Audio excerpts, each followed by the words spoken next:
Hello and welcome to a podcast on the reflective mind, reactive brain, and reactive body and the rainbow map. This is all the wonderful work of Andrew Thomas, who I'm delighted is joining us now all the way from the New Forest. Andrew, hello to you. Hello, Noel. I'm still drinking out of a Christmas mug. Still, my cup of tea. I thought you were bar humbug. Well, there's still a little bit of Christmas spirit left, even though there's been certain announcements about our movements and all the rest of it. But hey, we can still enjoy ourselves to some extent, I think. Absolutely. So happy New Year to you and to our listeners, although that's going to mean very little if you're tuning in at a different time of the year. Actually, I was listening to a cricket commentary the other day, and the commentators were saying, at what point in the new year do you stop wishing people New Year? Anyway, but that's a complete aside. Andrew, you deliver some excellent CPD for counselors and psychotherapists.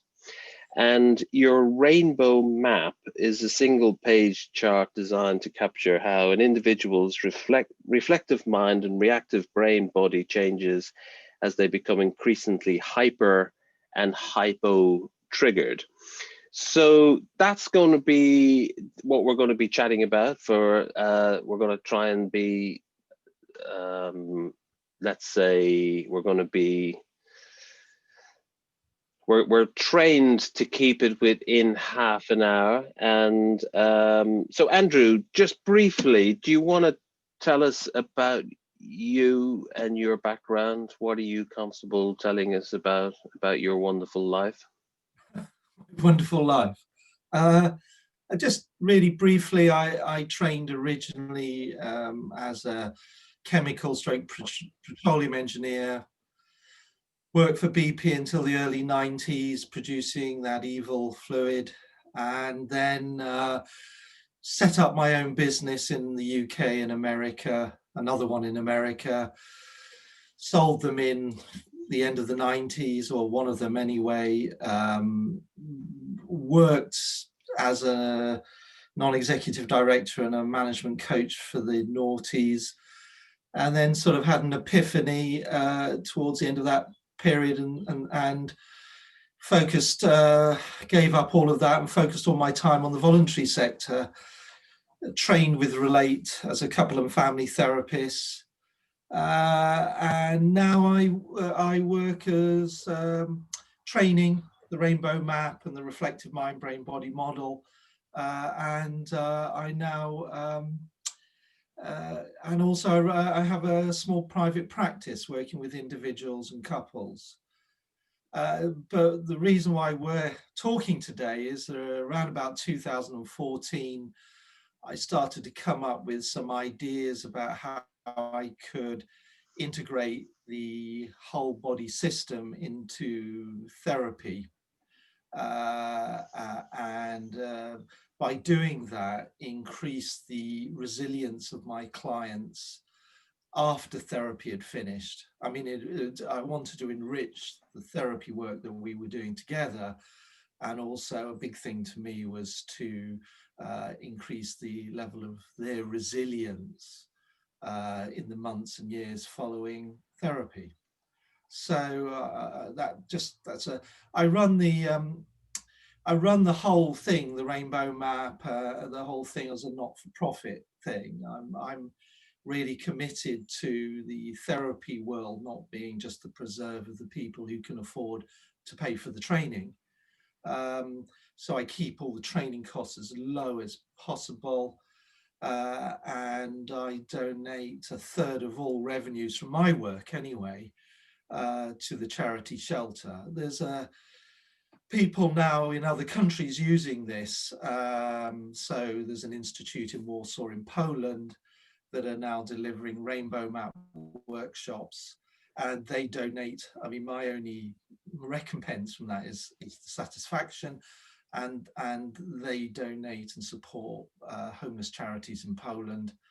and we've got a similar thing going on in South Africa as well. So the ball really, the development period was long, sort of 4 or 5 years of really hard solitary work, lots of reading and development time.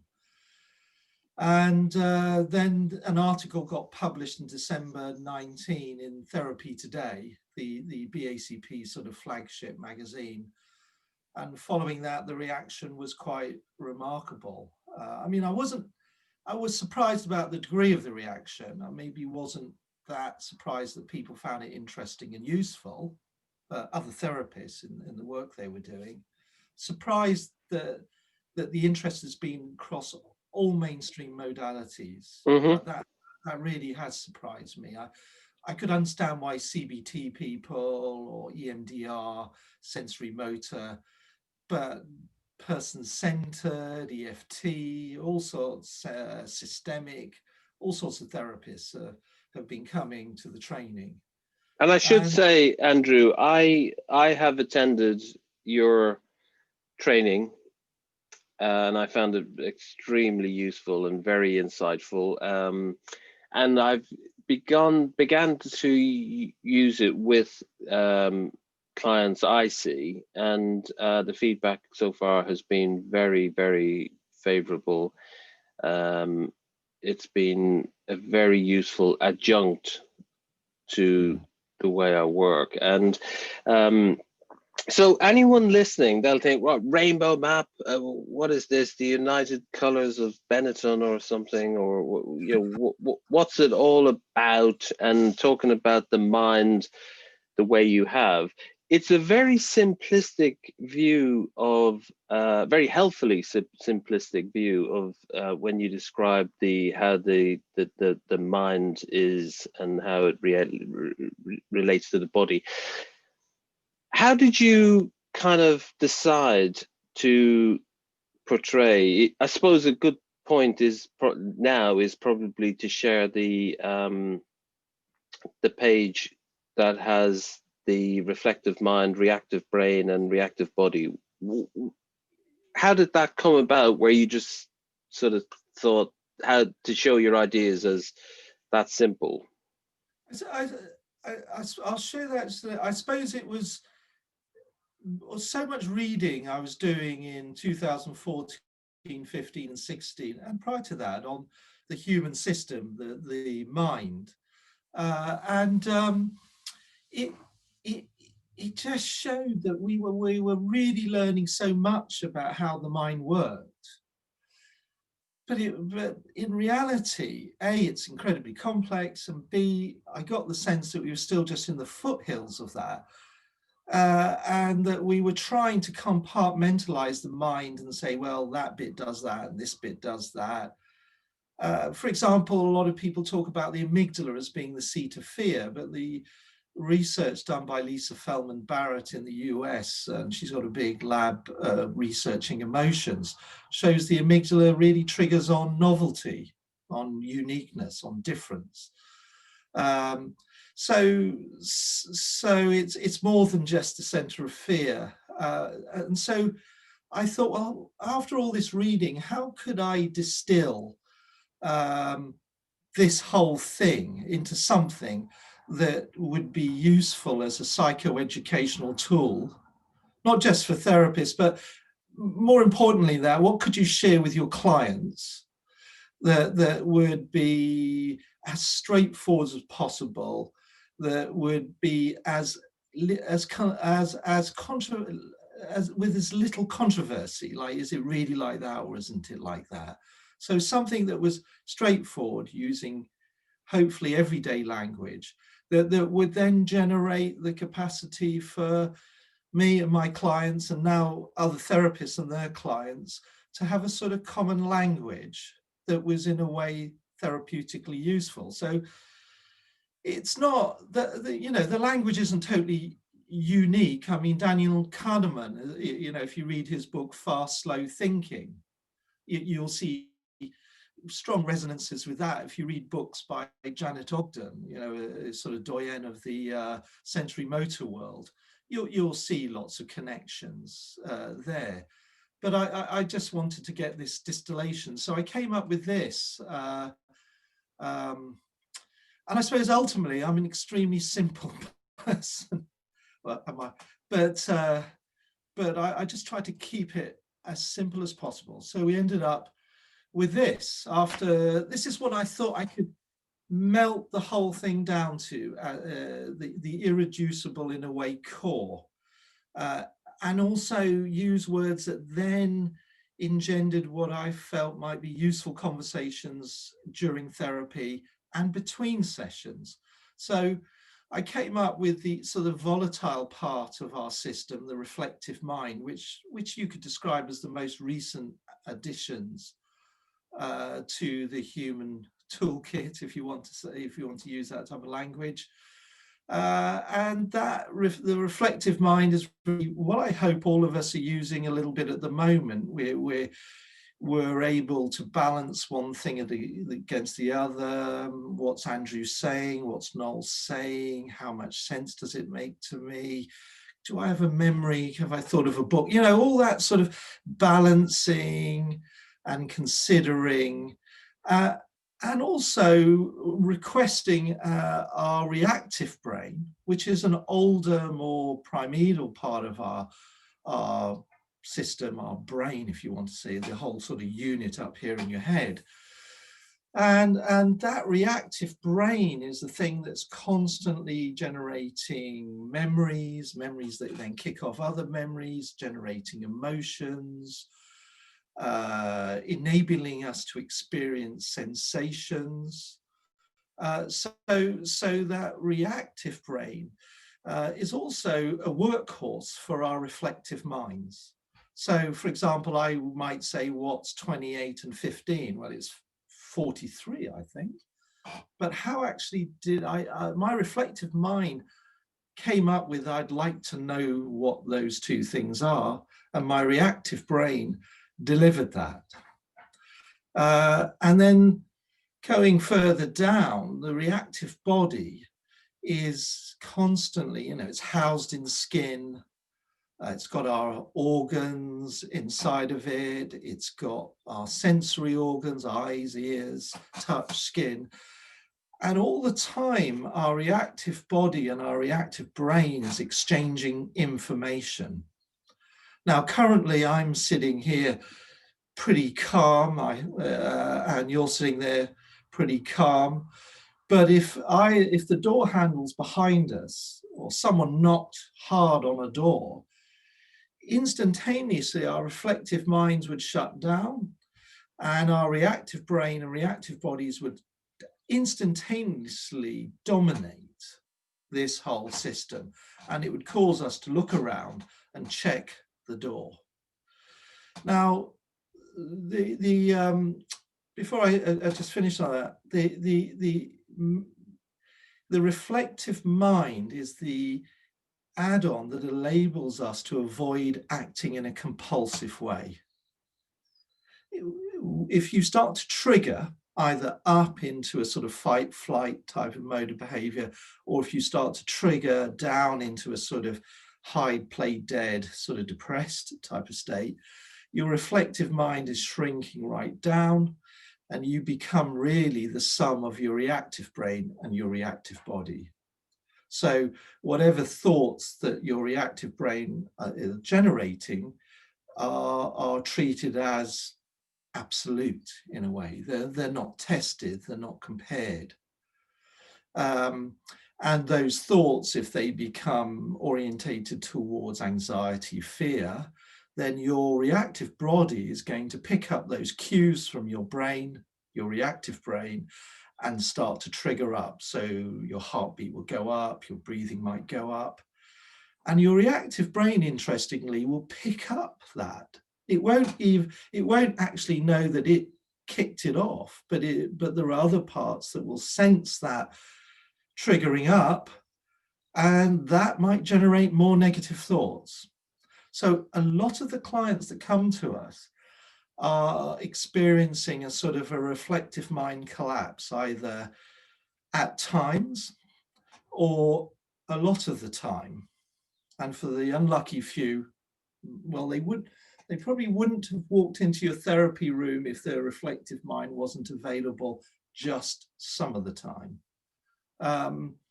So the people who sort of get sectioned have basically lost their reflective mind completely, and they are all reactive brain and all reactive body.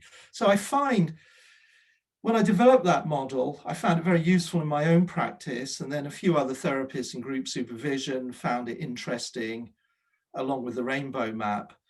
And now this last year, having trained nearly 200 therapists, I can safely say a lot of them are integrating that fairly basic model directly with their clients as a psychoeducational tool and something that is enriching the dialogue. So that hopefully that gives you it does.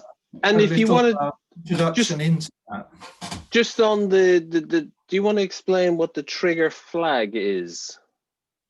Yeah, the trigger flag, if you cast your mind back to the model, that was where the intersection was between the reflective mind, reactive brain, and reactive body. And the trigger flag, and we'll talk about that a bit more when we talk about the rainbow map. The trigger flag is a physical, the first physical sensation that you experience as you're triggering up or you're triggering down. And I find that a really useful therapeutic tool. There's an enormous amount of therapy, great therapy going on in therapy rooms, CBT rooms. But unless you can actually pick yourself up, notice yourself triggering, it's very hard to activate the wonderful resources that you have developed during therapy.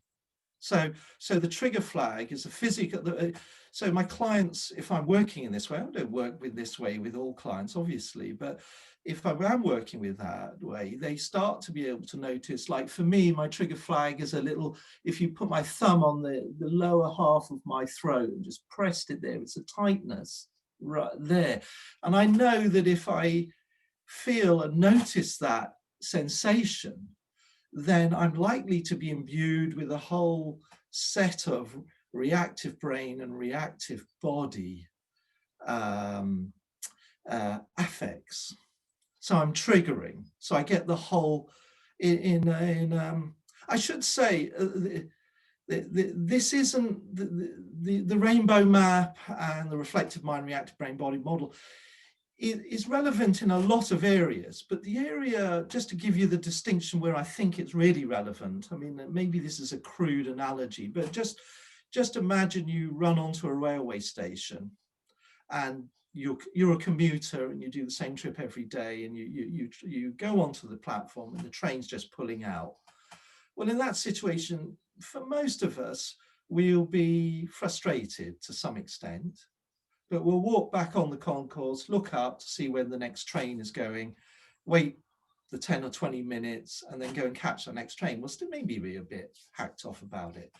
Whereas think about a different situation. You're a single parent, you lost your job 2 months ago, you've got 3 children, the gas bill's unpaid, the electricity bill's unpaid, the child support payments haven't come in.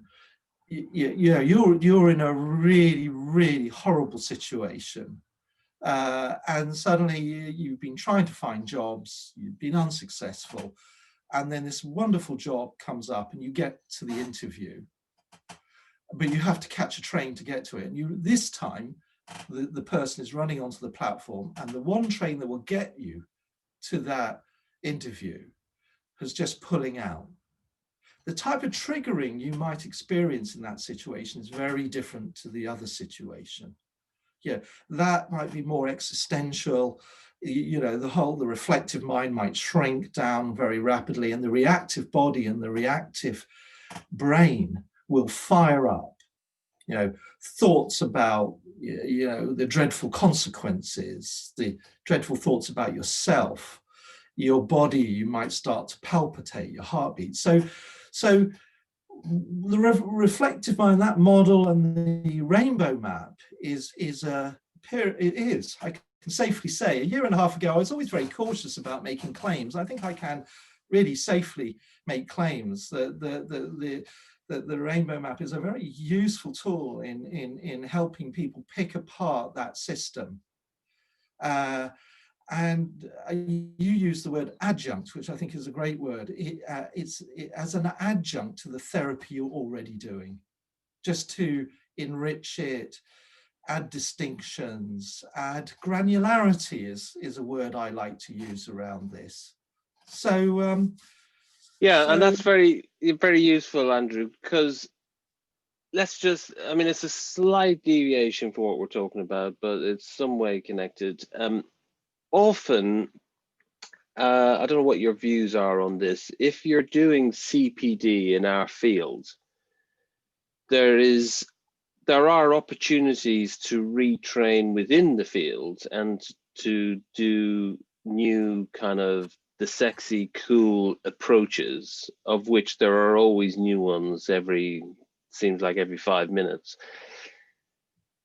And what you're saying is that this is not a complete new approach that you have to then come and train fully with me and pay all sorts of whatever money. What you're saying is that this is something that you can use in addition to what you're doing to help client work and to integrate into what you're already doing, which I think is a nice way of looking at it. It's not a sort of proprietary claim for territory.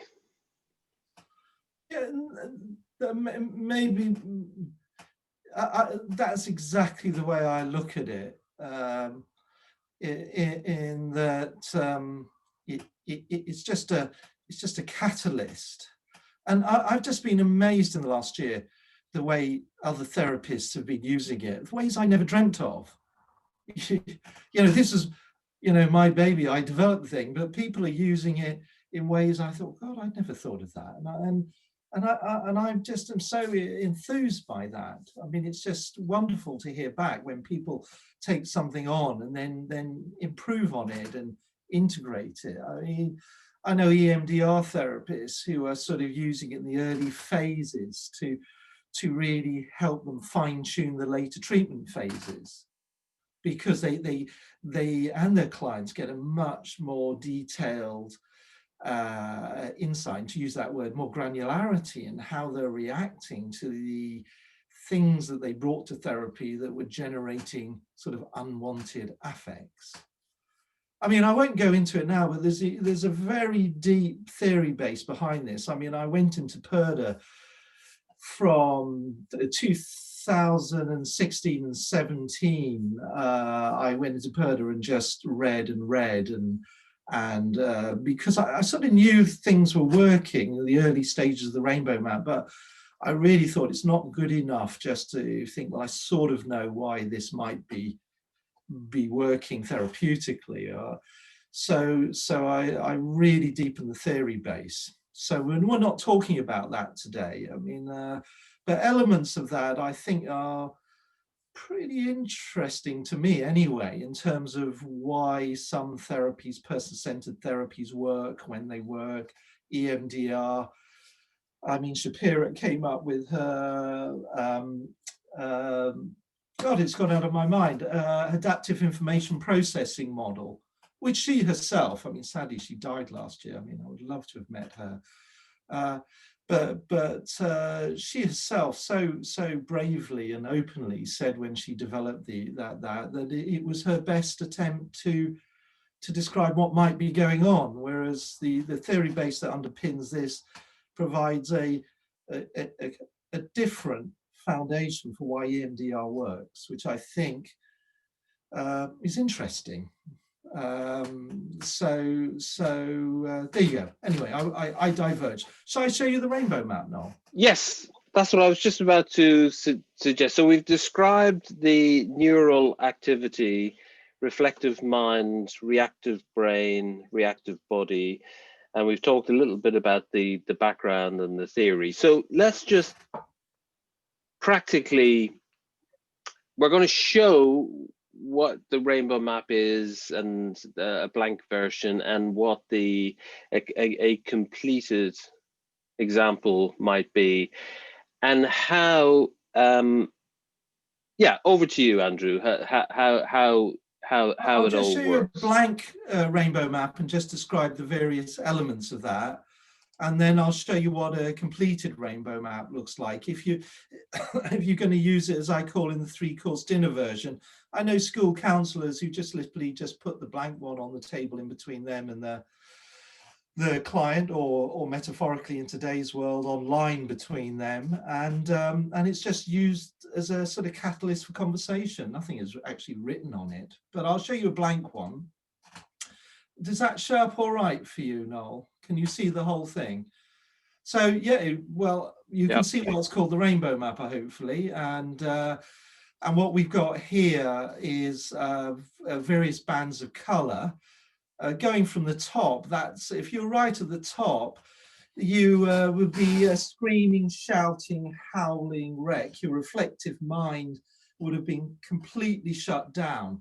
So you are absolutely at the worst place you could be in terms of fight or flight, or as I sometimes say, or you're having the best orgasm you've ever had in your life. So you're, but most of the time we're talking about it actually as an aside. I'm working with a sex therapist at the moment, and she's starting to integrate this into sex therapy, and I think another sex therapist is starting to look at this as well. Interesting, yeah. You know, in sort of sensate type connections. So you go right at the top, the howling scream, the ultimate in fight and flight. And as you descend down, you come through down into this yellow zone, which is a sort of transitional zone for some people who go all the way up, or it is the height in terms of the level of triggering into fight flight that they get, i.e. in the yellow zone, you'll still have some of your reflective mind available. You will still be able to question things to some extent, but your reactive brain and reactive body will still be firing pretty strong negative messages. And you know, your emotions will be there, getting quite strong. Anyway, I'll come back to that bit. And as you come down into the green zone, that's where you're untriggered. And quite a lot, and this year it's been, as an interest, a lot of therapists said, oh, I'm going to really work with my clients to really help them understand more about when they're untriggered, so they know what they might be able to go towards and what it feels like. And what is our natural state? So are we meant to be embodied and in this green state most of the time? The term of natural state, I think to be a human that doesn't at times get angry might be a limiting thing to be. I mean, anger can be a useful thing in some situations. I mean, this survival system, the reactive brain and reactive body, were developed over billions of years to protect us in an extremely hazardous and dangerous environment. So 200,000 years ago, as when the first modern humans evolved, we were weak, puny creatures compared to the predators that could take us out. So to say what our natural state is, I mean, I think we all feel most comfortable in that green area, but if you're skiing down a slope, well, I don't go skiing, but if you're rock climbing or whatever, you may be in that yellow zone. It can be a very developmental area. But my point is, if you're at home feeling secure and peaceful and untriggered, you're meant to be in the green zone, right? Because if you're sitting at home feeling okay and comfortable and peaceful and safe and secure, and yes, you start getting edgy, agitated, paranoid, fearful, then that's not a natural state to be projecting into what can potentially go wrong, if someone can break in, if a plane is going to fly into the house. Well, hopefully you're not thinking like that all the time, especially No. the plane. But the yes, I mean, when you work sort of in the, as I say, the 3-course dinner version of the rainbow map, we will populate that green zone, and then use that as a contrast to see what it's like in the yellow zone if you're the sort of person that triggers upwards into a fight flight. And then just to, if I haven't answered that question, please come back to it. I just want to just cover the other bands. You've got the blue zone, which is starting to become the sort of sad, depressed, down-regulated area, all shading down into the dark purple area, which is a deeply, as I call it, hyper-triggered, deeply saddened, depressed, disassociated place to be. And then you can see on the rainbow map the three first columns, then a right-hand column, the trigger cycle. And the first 3 columns are really seeing, well, what is it like to be you in those various bands in terms of your emotions, or if you want to, in this context, your wishes, which in some ways you could say were the verbal component of an emotion. You know, I'm desperately angry, and I'm gonna tell you what you need to know. You know, I want to get even. Yeah, I want to get even. It's a wish. And then moving over styles of thinking and typical thoughts. So, you know, as we start to trigger, lots of people in the green zone, styles of thinking are creative, collaborative styles of thinking. As they trigger up, critical of others, and if they trigger down, they're critical of self can be a very common one. So styles of thinking and typical thoughts. So by doing this, the client is really getting, using that language again, more granularity about what it is to be them, rather than being totalized, if I could use that terminology, being totalized by their emotions. So many of our clients come to us and they are overwhelmed by the experiences in the higher end or the lower end of the rainbow map, but they're totalized by that. They are, that's who they are.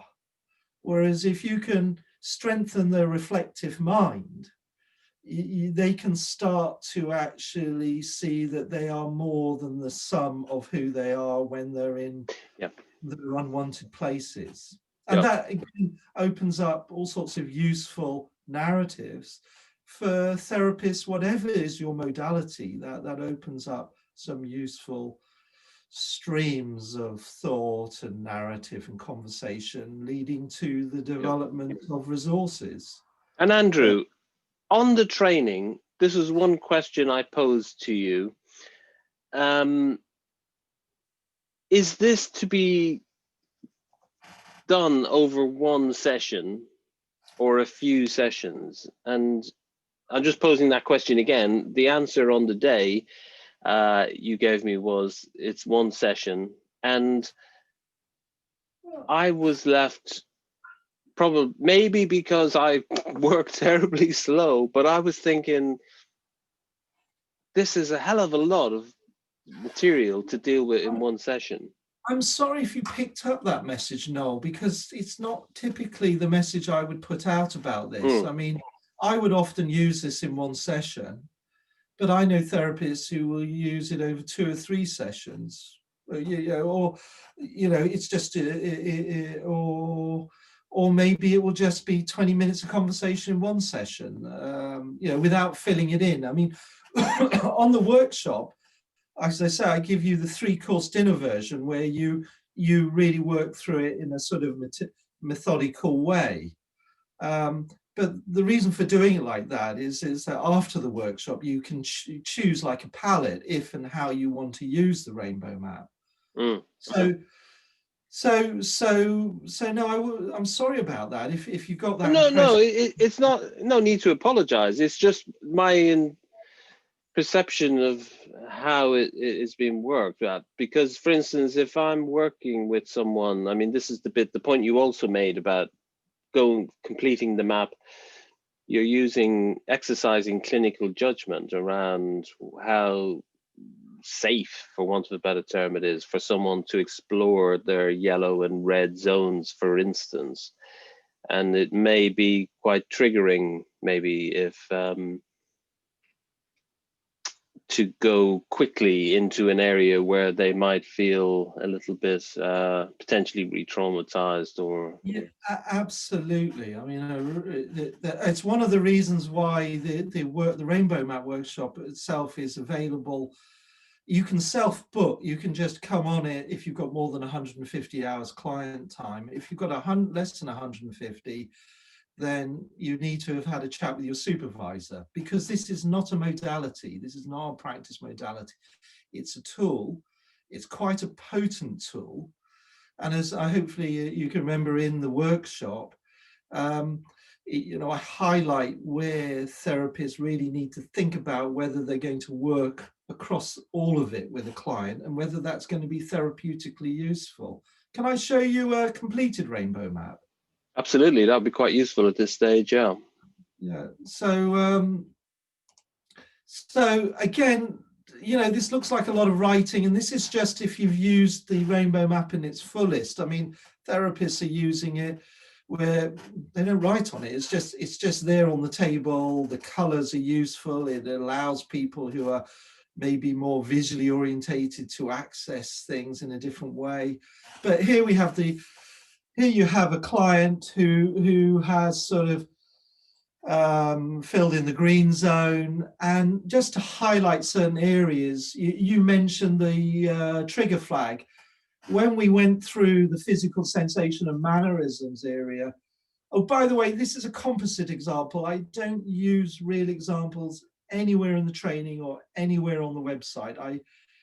I just place client confidentiality at sort of at the pinnacle of things, and so everything really is a composite here. So, but in this situation, if you want to, just with that little bit of background, in this particular situation, the clenching jaw has been identified as the trigger flag, i.e. in that situation for that particular person, the clenching jaw is the first thing that they noticed as they started to trigger up. And then this sausage drawn all the way around the yellow zone is then to really highlight to them that if they notice the trigger, the the jaw clenching, that they're going to experience some or all of those emotions, wishes, styles of thinking, typical thoughts.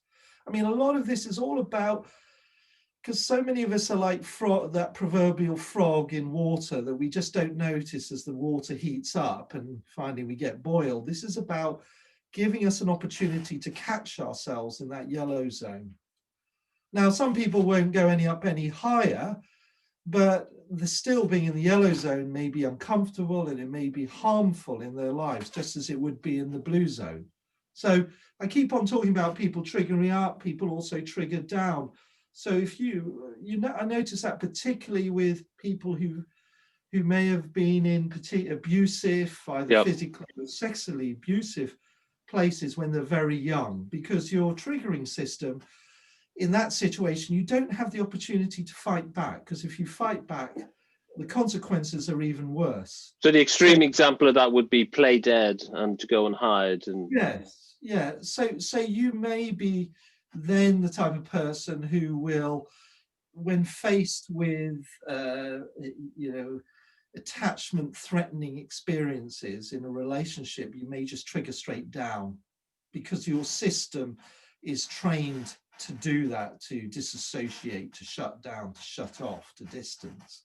So you can have a trigger flag down here, but here we've got a trigger flag up here, a clenching jaw, and those are all the sort of emotions, wishes, styles of things, typical thoughts you might experience. So again, that adds granularity for the client, and it can enrich the conversations you're having, like and what resources might be helpful to diminish that. Now, Siegel's window of tolerance, some people who are seeing this may think, oh, there's some Siegel window of tolerance in here. You'd be very right, but the Siegel's window of tolerance has regulated and dysregulated. So you're in a regulated area and dysregulated, and it's separated by a black line. If you want to think about it, that black line that separates regulation and dysregulation is expanded in the rainbow map. And this transitional zone, or this area where your reflective mind is still available, but it is fighting for survival in a way, as your reactive brain and reactive body are increasingly dominating the show. Yeah. And in my world, the yellow zone and the blue zone are therapeutic gold dust. That's where you can really identify useful resources. That's where reconditioning happens. I mean, in EMDR exists, the treatment phases, you could say, are very much in this area. The same with CBT, especially around phobia treatment. And then over here, the final column, and I developed this by accident, really, in 2016-17, which is the trigger cycle. And I started finding... Andrew, can we just pause there just for a moment? There was quite a lot of very useful information you just shared, and let me just... Shall I keep this up? Yeah, keep that up. Okay. And I'm just thinking, can I just summarize what you said? Yeah. So if you identify your hyper triggered flags, so in this example, the clenching jaw is your first physical sensation of being hyper triggered, and you go along that sausage to identify what the emotions are and the styles of thinking. Are you saying then that that is your typical triggering response to threat, regardless of the threat?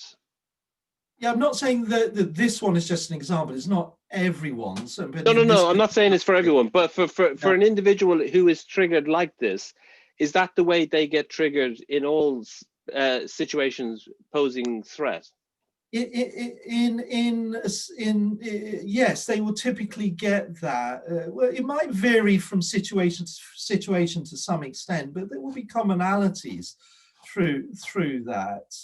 Probably that's what I've experienced. I mean, others may who are using this may see this a little bit differently, but typically they may not get it all in exactly the same way.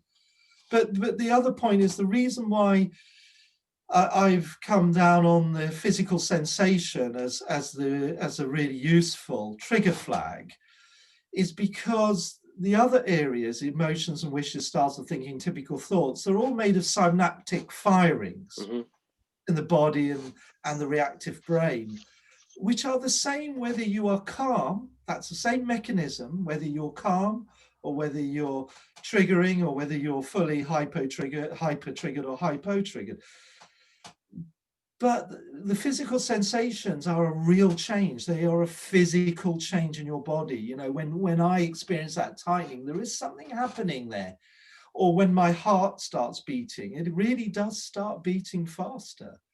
So it's a much more distinctive change that for most clients is more recognizable. Now, you may get an incredibly cerebral client who is at that point very dissociation from physical sensations and even emotions, and you may then move to another column. I mean, all the training I do is nothing is absolute. Yeah. Because all our clients come in all sorts of shapes and sizes, as we do ourselves. Yeah, absolutely. But even like sometimes what I'll get asked is what's typical. If one individual, for instance, in this example, in response to bullying or physical assault or some other being potentially fearing to be mugged or knifed, they will get triggered if they're being hyper triggered in this example, they might potentially start there and go up into the red. But my question is that typically they will always get hyper triggered in response to threat, or can said individual in response to another type of threat go into being hypo triggered initially? Now, I know you talk about the cycle that you can fluctuate between each one, but where does one typically get for them triggered? Is it hyper or hypo? I think you're raising was a really interesting observation there to me. In that say you're out and someone grabs your bag, then you may hyper trigger. And by the way, why do you go hyper trigger, use that language?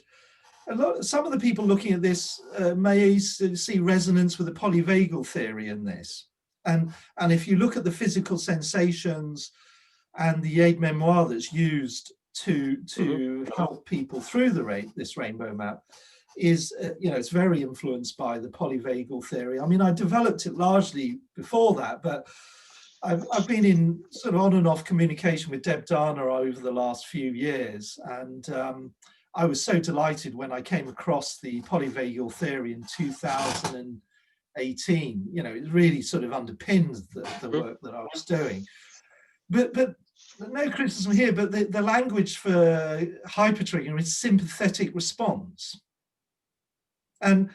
And I'm really all about trying to use language that is very consumable by my clients, because a big thing in my practice area is sharing power and knowledge and expertise. So when therapy finishes and they walk out, that it's not all staying in the room. It's going out. A lot of it's going out with them. So that's why, I might not use the language. It's a sympathetic response, because to me, as you go up, it doesn't sound particularly sympathetic. No. But I shouldn't take it away from the polyvagal theory.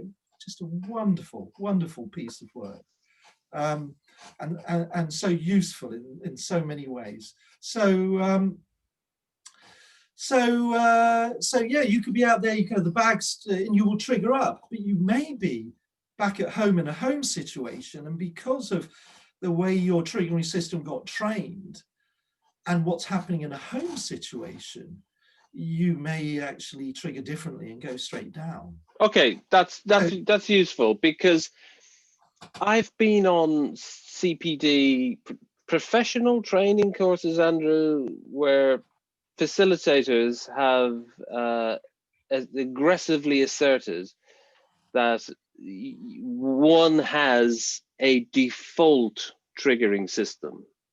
And I was the lone wolf putting my hand up saying, well, I don't have a default triggering system. And I was being considered to be the awkward one in the group. But I just, I will react differently depending on the nature of the threat.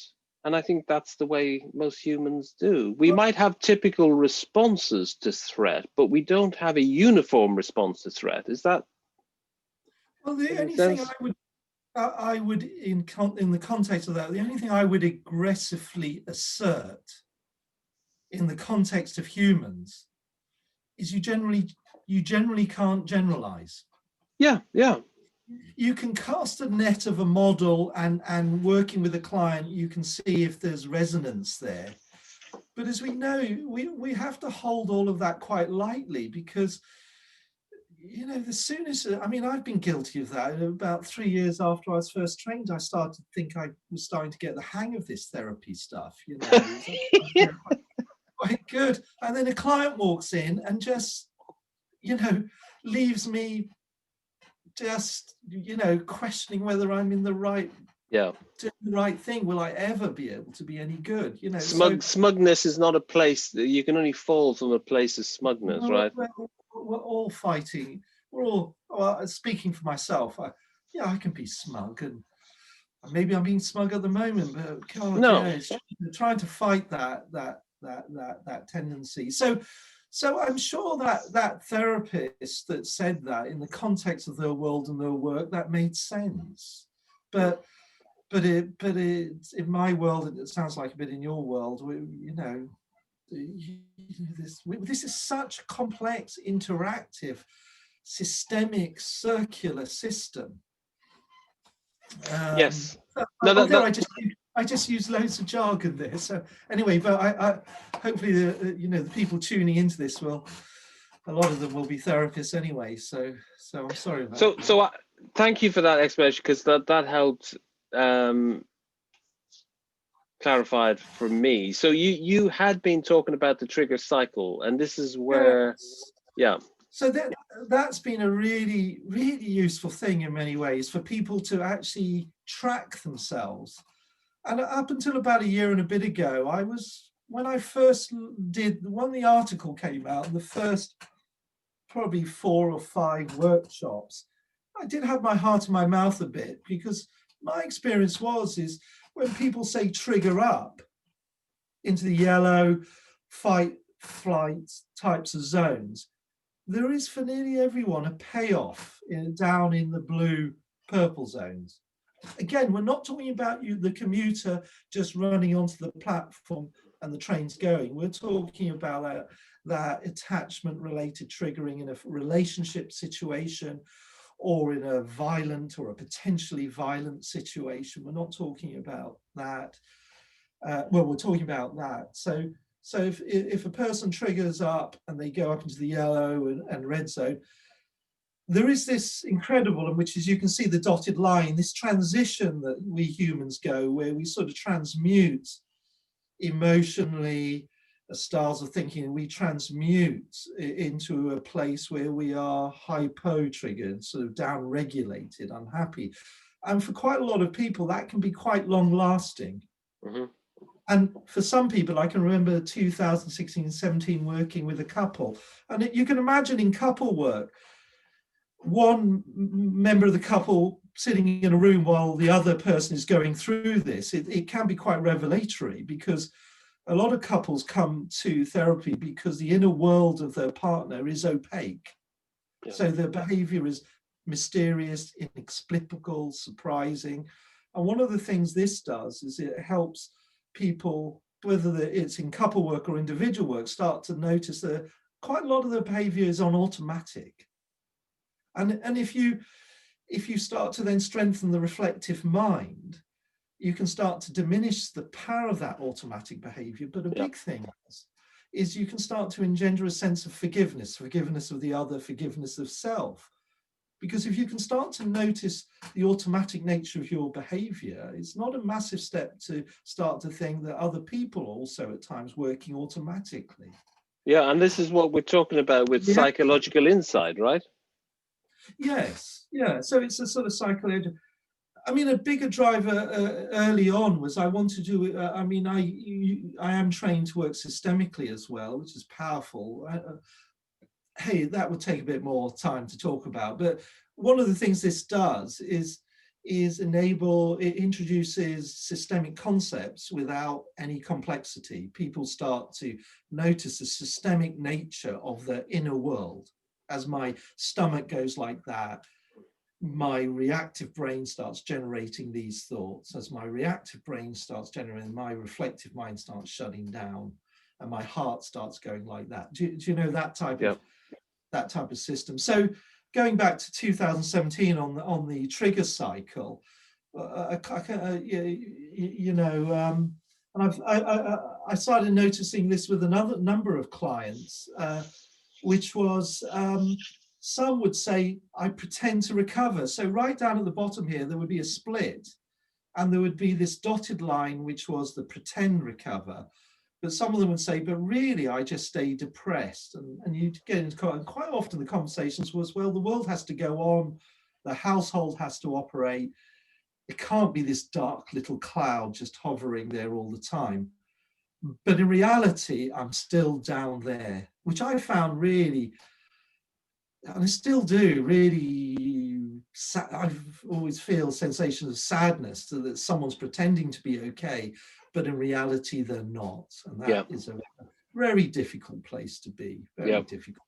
So the trigger cycle has been a very, again, another useful psychoeducational tool. You can see rough times there, and you can get your overall trigger cycle. And in couple work, and also in individual work, you can start to see people have different trigger cycles. So imagine in a couple, one of them's got a half-day trigger cycle before they're recovered, and the other one's got a 3-day typical trigger cycle. The one with half day says, oh, they're better come the afternoon, or come Yeah, the what next. happened? There was no storm. Everything, it's fine. The weather's been fine all the time. Let's talk about our next holiday, or what Yeah. we're going to do this week. And the other person says, the last bloody thing I want to do is go on a holiday with you, which is rejecting, which then fires the person into another trigger cycle and then deepens the other person. So you can get these different trigger cycles generating conflict because of the different periods, the different lengths, and awareness of that can be quite useful in terms of enriching the conversation in all sorts of ways. So there you have. That's the rainbow map. Again, there's lots of writing on there. Other people use it, and it's just sort of it's blank at the end of the session. It's just there as a place setter, as a conversation tool. Yeah. So Andrew, let's draw this to a conclusion. This has been very useful for you to talk the way you have about the theory and practically how you use the rainbow map. Do you want to talk a little about what you offer in terms of training, where they go to find out how they can enroll? I've developed it's a 6-hour training module, 5.5 hours actual training, and half an hour of optional reading before the workshop that people find quite useful, looking at some of the background theory, the reflective mind, reactive brain, body model. And then the workshop, I mean, this last year I was doing them in person, and then I've moved them online. So they're on Zoom. I've had to reduce the maximum size. The in-person ones you could run with probably up to 30, but to keep that it's a very, very interactive. I've designed the workshop to be not very heavy on the theory, but very high on the practice. So by the end of it, you will have been able to experience the rainbow map as a client twice and as a therapist at least once. So rather than going to a workshop where suddenly in a rush in the afternoon you have a bit of a practice, this thing is all about giving you the capacity to make a choice about whether you could actually, and the confidence to actually integrate it into your practice. Because it's quite potent, I've had to ethically. I mean, if I could just give this away, I would, because this isn't a money-making venture for me. But I have to protect my own reputation, and I also have to protect the reputation of the Rainbow Map, and all this work, which is the sum of thousands and thousands of hours of work, reading, writing, reflection. So I really need to make sure that therapists, so the workshop is also to enable people to, therapists to apply it in a way that's going to minimize the potential for any harm. And so far, there's been no feedback coming back that there's any harm. So the workshop is at the moment very much online. You can find out about it by going to www.rainbowmap.org. And you can read more about the stuff, background reading, and you can also book onto a workshop there. So I'm running, I think last year, I think I ran 25 workshops last year. So such was the demand. It was, and the feedback, has just bowled me over. It's just been the most rewarding experience I've ever had. I mean, most of the workshops have, like I say, been based with UK therapists, but I've had therapists joining from Spain. Workshops have been run specifically in South Africa and Poland. And the one in Poland was in Polish by a Polish therapist I trained to deliver it. So to start to actually use the rainbow map itself in therapy, to get the sort of certificate and the license, you need to attend it. I keep the price really low. If you go to the website, you'll see it's really kept low as my commitment to broadening access. But in terms of the reflective mind and reactive brain body model, if anyone thinks it might be useful in their practice, just go ahead and use it. You know, that's just, yeah, just get on and use it. If any person tuning into this podcast thinks that's useful, just get on and use it, because I don't really see how that can be, in a way, you know, the rainbow map is not harmful, but as we all know, we just need when we start applying new tools in our work, we just need to do that with a little bit of care and reflection. So yeah, absolutely. But the reflective mind, I don't see how that can be anything other than possibly beneficial if it resonates with anyone who's tuned into this. Wonderful. Thank you, Andrew. That's well, thank you, Noel. Thank you. You've given me an opportunity to talk about something that hopefully, you know, I'm really, really passionate about. And there's a lot of development work going on at the moment around the rainbow map and sort of crafting it to be more focused, say, on specifically on PTSD, or specifically on couple work, or as you heard me mention earlier, on sex therapy. So sort of just crafting it a little bit more to be more focused on those areas. I mean, it's a general tool. Any of those people can use it, but the aid memoir that we've talked about could be more crafted to be useful in those areas more specifically. And just to say this, the rainbow map is a spin-off from, if you were to ask me how I practice through a modality that I've developed, which I call trigger-based therapy. And the rainbow map is a spin-off from that.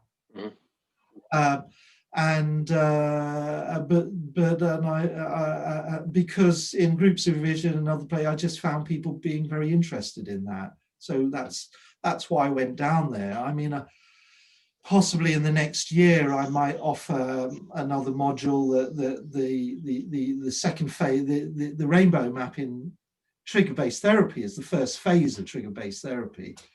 And the next phase that I would call is the trigger narrative.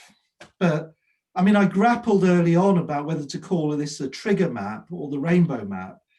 And I went for the rainbow map because I didn't want to imprint my own, one of my therapeutic fingerprints too heavily on it. I wanted it to be something that people could imprint their own fingerprint on.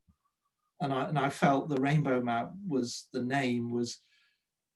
facilitated that more. So anyway, well, I have a feeling we'll be chatting again on this forum to talk about something else. So Andrew, great to hear you, and thanks again for chatting. Much.